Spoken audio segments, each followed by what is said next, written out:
ವಿಚಾರಗಳ ಬಗ್ಗೆ ಇಳಿಯೋಕೆ ಮುಂಚೆ ಒಂದು ನಿಮ್ಮ ಬಗ್ಗೆ ಇತ್ತೀಚಿನ ವಿಶ್ಲೇಷಣೆಗಳಲ್ಲಿ ಬಂದ ಒಂದು ಕಾಮೆಂಟ್ ಅನ್ನ ಪ್ರಶ್ನೆಯಾಗಿ ನಿಮಗೆ ಕೇಳ್ತೀನಿ. ಚೇತನ್ ಅವರಿಗೆ ಮೇಲ್ಜಾತಿ ಹಾಗೆ ಮೇಲ್ವರ್ಗದ ಅಹಂ ಸಿಕ್ಕಾಪಟ್ಟೆ ಇದೆ. ತಾನು ಹುಟ್ಟಿದ ಸಮಾಜದ ಉದ್ಧಾರಕ್ಕಾಗಿ ಬಂದಿರುವ ವಿಮೋಚಕ ಅನ್ನೋ ರೀತಿಯಲ್ಲಿ ವರ್ತನೆ ಮಾಡ್ತಿದ್ದಾರೆ. ಪ್ರಚಾರದ ಗೀಳು ಹತ್ಬಿಟ್ಟಿದೆ ಚೇತನ್ ಅವ್ರಿಗೆ. ಅಂದರೆ ತಾನೇನೋ ದೊಡ್ಡ ತ್ಯಾಗ ಮಾಡಿ ಸಮಾಜದ ಉದ್ಧಾರಕ್ಕೆ ಬಂದಿರುವ ಅವಧೂತ ಅನ್ನೋ ರೀತಿಯಲ್ಲಿ ಚೇತನ್ ಅವರು ವರ್ತನೆ ಮಾಡ್ತಿದ್ದಾರೆ.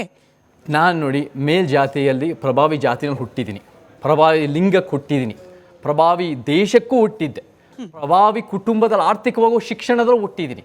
ಇದ್ಯಾವುದು ನಾನು ಮಾಡಿರೋ ಪುಣ್ಯದಿಂದ ಅಲ್ಲ, ಇದು ನಾನು ಮಾಡಿರೋ ಅಥವಾ ಪಾಪದಿಂದನೂ ಪ್ರಶ್ನೆ ಬರಲ್ಲ. ಇದು ಒಂದು ಬೈ ಚಾನ್ಸು ಆಗಿ ಹುಟ್ಟಿ ಈ ಅನ್ಯಾಯದ ವ್ಯವಸ್ಥೆನ ನಾನು ಭಾಳ ಪಡೆದಿದ್ದೀನಿ.